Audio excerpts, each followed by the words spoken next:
My confession this morning is that when I scheduled this sermon on Servetus, one of the first martyrs of the faith, I had forgotten it was Mother's Day.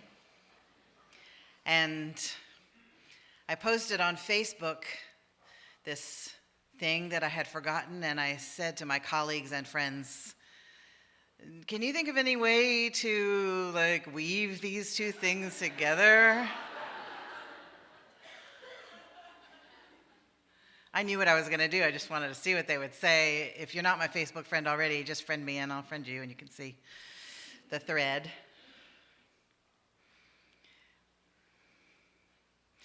I just imagine in this story, as I do in many stories, being the mother of two sons, I imagine what this person's mother would have felt like watching her son's life. Talking about Michael Servetus, he was born in Spain. He was born in the 16th century during the Spanish Inquisition to a family of minor nobility. So he's pretty safe by reason of birth from the Inquisition, good Roman Catholic family. But he had a brilliant mind. And he was very well educated by his family, and by the time he was 13, he spoke French and Greek and Latin. This was a time of great upheaval in the continent of Europe because Martin Luther was a monk in Wittenberg, Germany, and he had come to an area of disagreement with the Mother Church on how the Mother Church handled forgiveness of sins. What they were doing is they were fundraising in order to, fund a building program or capital campaign. And believe me, I've thought about how to do this, but it's not going to work for Unitarian Universalists. They were selling what's called indulgences, and if you had a small sin that was worrying you, you just bought a small indulgence, and then they called it, heaven would call it even. And if you had a big sin, you'd buy a more expensive indulgence, and heaven would call it even. And even that, toward the end here, before Martin Luther started fighting with them about it, they were saying things like, well, you can even buy them in advance. If you feel a big sin coming on,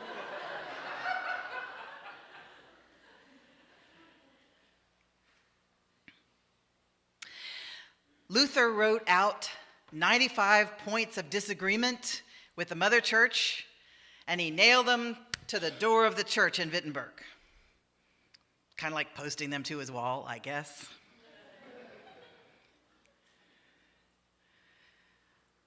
It wouldn't have been too bad, except that the printing press was just being invented.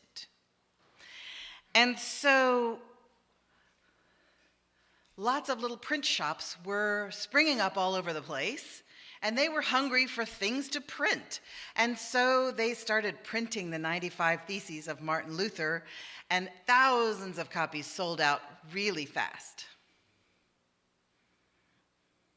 See, until the 1500s, a book had to be copied by hand. And there were monks who toiled the days away, the years away, copying books by hand. Bibles were very expensive and enormous because they had, it's a big book anyway. And you have to write it out all by hand and make sure you write it correctly.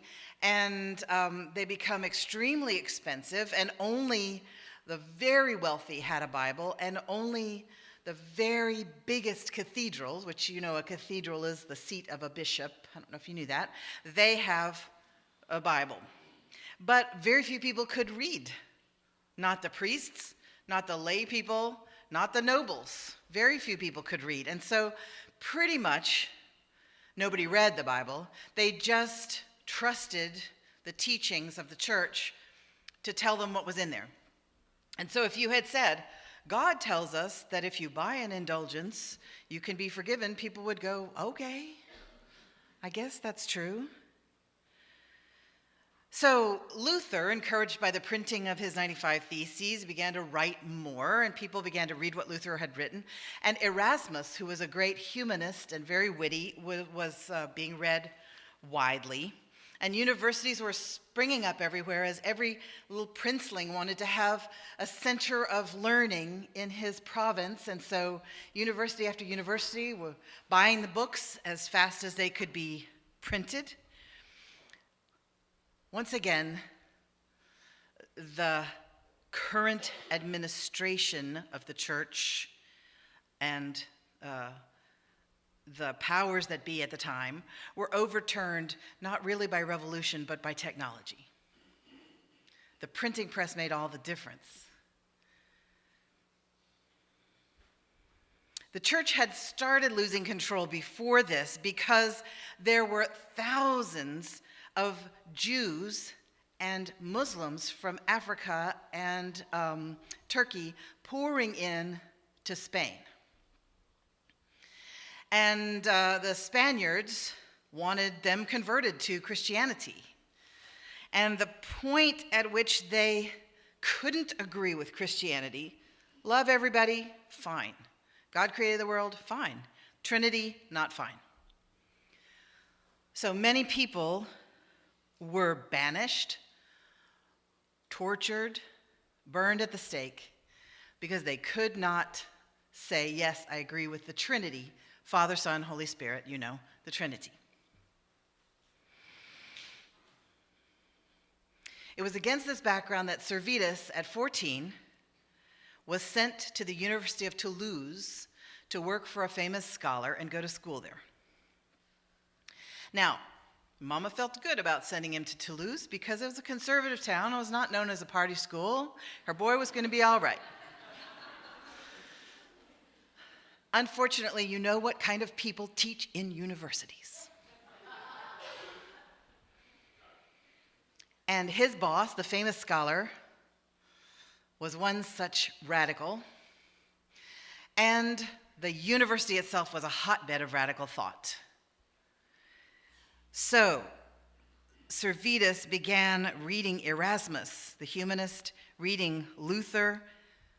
Now, students were not allowed to read the Bible, so they read it cover to cover in secret. Somehow, Servetus had picked up enough Hebrew to discuss the Jewish scriptures in their original language. Hebrew was a forbidden language, forbidden by the church, because the church didn't really want anybody making their own translations of the original language. They wanted you to use the translation that was there. But Servetus was reading it in its original language, and he spoke Greek, by the way, you know, the language of the Christian scriptures. So when he was reading the whole Bible through in its original language, and he was thinking, so many people have had so much trouble because of this doctrine of the Trinity, and I'm not finding it anywhere.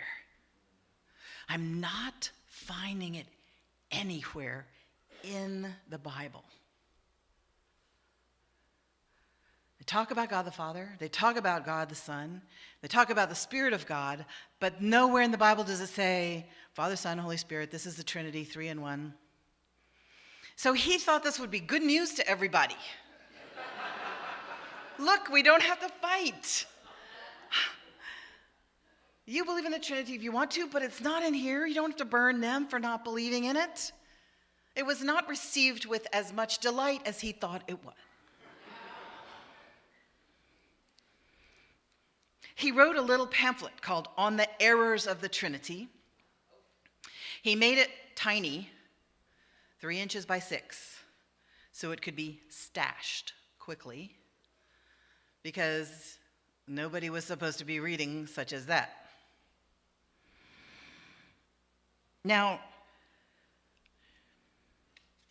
he got in trouble probably like his mom told him he would. He may have sent her a copy of that, or he may have just hoped she wouldn't find out about it. There are children with they're wired differently, you know. Some of them just confront straight on, and some of them try to slide around. Don't know which one Servetus was, but I'm pretty sure he was a confront straight on kind of guy. You make up your mind after you hear the rest of this story.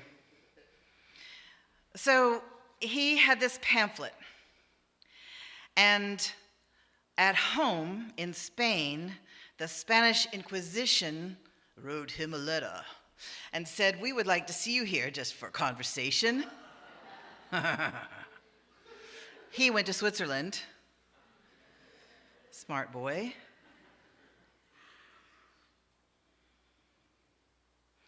He lived with a leader of the Protestant church in Switzerland for 10 months. But then he got kicked out because why? He couldn't leave theology alone, and he wasn't sweet about it. He was arrogant. He wanted to present the truth. Look, right here. William Sloane Coffin, very famous Baptist minister, said, "No one loves the enemy of his illusions." Wise to keep this in mind. He did not have that in mind. And so he would fight with the person who was putting him up. And he would call names and say things like, "What an idiot." And so he got thrown out, and he had to move on. He moved to Lyon in France to work as a printer. And so he was printing, and they were putting together copies of Ptolemy's geography.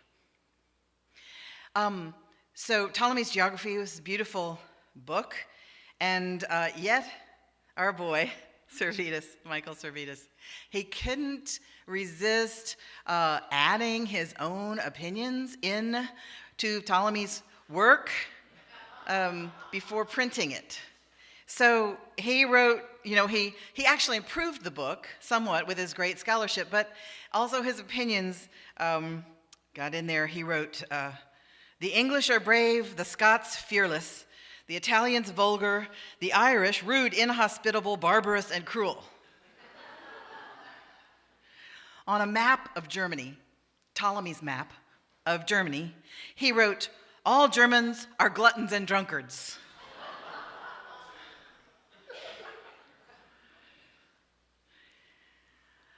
He was still greatly admired in Lyon, but he got into trouble again, got kicked out of the town when he started discussing religion again.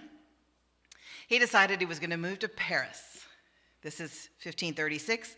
Changed his name to Villeneuve, Mr. Villeneuve. And so he attended the university to study medicine. Right at this time was when Henry VIII wanted to divorce his wife, and the Pope wouldn't let him, and so Henry VIII started his own church, the Anglican Church. That was happening up in England, while Villeneuve was studying to be a doctor. He paid his way through school lecturing on geography, astronomy, and mathematics. He became a respected doctor, living as a good son of the Catholic Church. He was only censured that one time by the church in France for mixing astrology with his medicine. He edited a new Latin translation of the Bible and became the famous Dr. Villeneuve, consulted by nobles and potentates of the church. His truth would not be denied.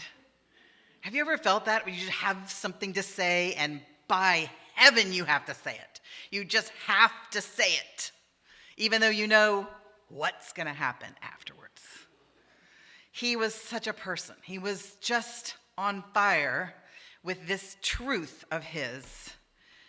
And so he started studying theology again.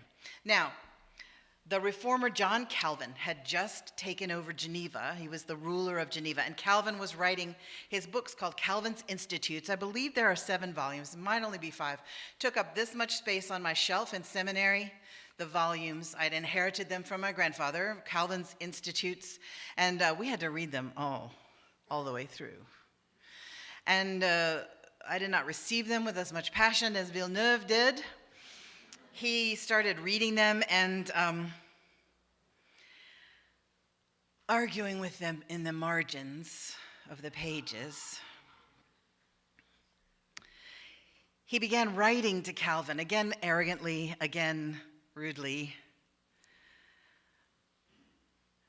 As in the past, he was not so much interested in seeking to understand before he sought to be understood. He hadn't read this 7 Habits of Highly Effective People. He was not really interested in being effective. He was interested in being correct. And so he began writing John Calvin and making John Calvin mad. He would send John Calvin his own books back to him with the corrections in the margin. No one loves the enemy of his illusions. Calvin was mad, and he wrote to a third party that if he ever got his hands on this fella, he would not leave Geneva alive. Back then, it was very dangerous to have unorthodox religious beliefs. Orthodox just means these are the beliefs that this particular meeting of the pillars of the church agreed upon. In this meeting, they agreed. This is orthodoxy. And if you're unorthodox or a heretic, then you are in deadly danger in this period of time. Not in danger like we are of our families looking askance at us, or not inviting us to a wedding, or writing us tearful letters about why we have abandoned the faith of our childhood. Real actual flames, or beheading, or torture in prison is what you had to look forward to if you lost your court appearance, if you lost your trial. So, Servetus broke off his correspondence with Calvin for about 4 years. I don't know if it was because of advice from his mother. Could have been, son, you're a doctor. Just be happy with that. You don't have to be a theologian all theologied up. Just help people get better. This is so dangerous. People will love you if you're just a doctor. Right now they hate you. Do you like that? No. While he had broken off his correspondence with Calvin, he wrote his final work, unfortunately, turned out to be his final work, The Restitution of Christianity, which was printed anonymously in 1552. Interestingly, to me, within the body of this new work of theology, as a metaphor, he used something he'd figured out about the circulatory system, about how there is pulmonary circulation of the blood from the right chamber of the heart to the lungs. Nobody knew that before. He had discovered that with his medical work. He's the first one to have published anything about that. But the problem was he just tossed it off as a metaphor, an example of this terribly shocking theology he was writing. And so nobody even noticed for years that he had made a significant discovery in the field of medicine, because they couldn't understand it, because they couldn't pay attention to it, because their heads were screaming so loudly and their eyes were all red with anger because of what he was writing, that, Jesus was not divine, that he was created by God and became divine because of his actions on earth.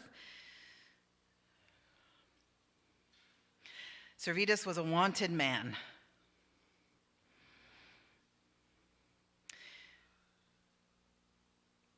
It is an old saying that the enemy of my enemy is my friend. Protestant Geneva and the Spanish Inquisition were enemies, but they collaborated to try to get Michael Servetus. He was on the run. They caught him in France, jailed him, he escaped and disappeared. His trial in France went on without him for 10 weeks, and he was sentenced to die in the flames.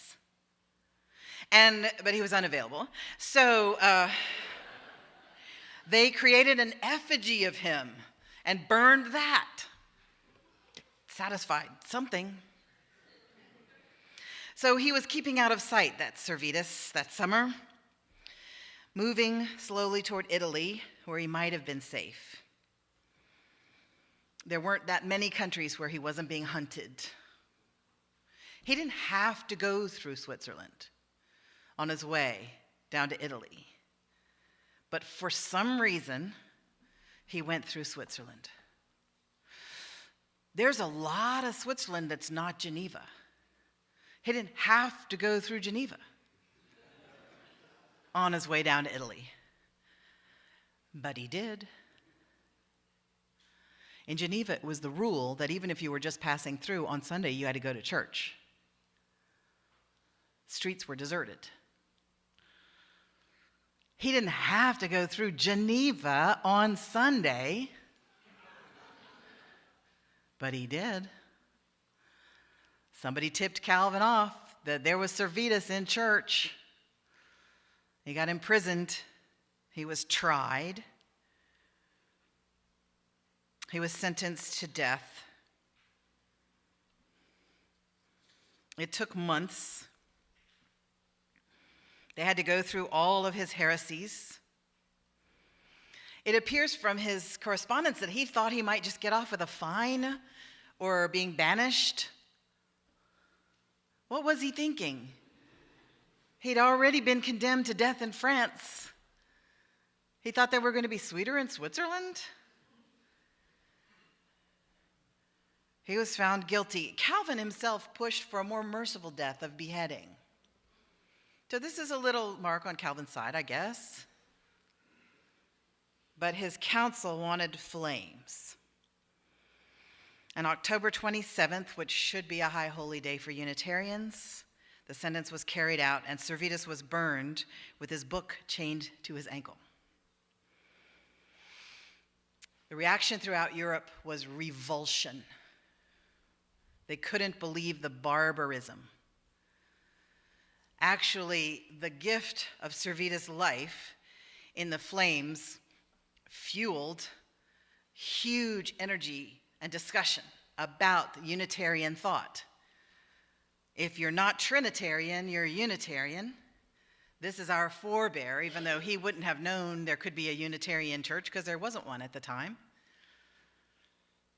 Right next door in Transylvania in Central Europe, the king of that country, tired of all the violence around difference of beliefs, said, we're going to have freedom of religion in our country. As long as I'm the king, we're going to have freedom of religion. People can come here and discuss ideas. We can even discuss Servetus' ideas without anybody getting thrown in jail. All of his books were destroyed except for 3 copies which remained, which were found, and now you can find them in translation.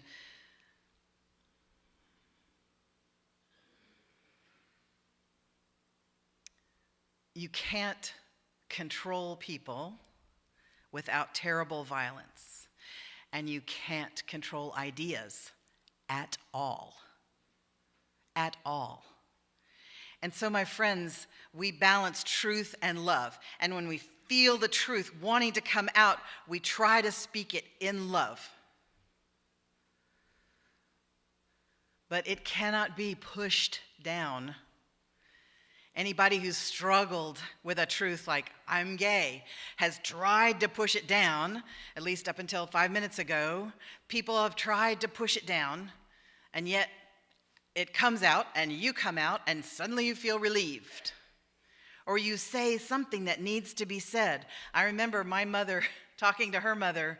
My mother was 45 or something, and said, she was about to die of cancer right then, and her mother said something like, oh, how sharper than a serpent's tooth is an ungrateful child. Quoting Shakespeare at my mother. And my mother, I remember her snapping at her mother, which I've never seen before, ever. My mother didn't snap, ever. Mother, I am not your child. She felt a lot better after saying that.